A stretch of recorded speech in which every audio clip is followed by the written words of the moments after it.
بسم اللہ الرحمن الرحیم۔ السلام علیکم۔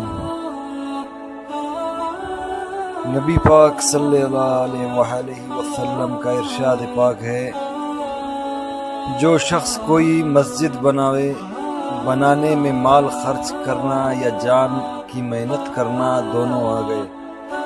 حضرت ابو سعید کی روایت میں آتا ہے کہ رسول اللہ صلی اللہ علیہ وآلہ وسلم مسجد نبوی کے بننے کے وقت کچی اینٹیں اٹھا رہے تھے، خواہ وہ قطات ایک چھوٹا پرندے کی گھونسلے کی برابر ہو یا اس سے بھی چھوٹی ہو، اللہ تعالیٰ اس کے لیے جنت میں ایک گھر بنا دے گا۔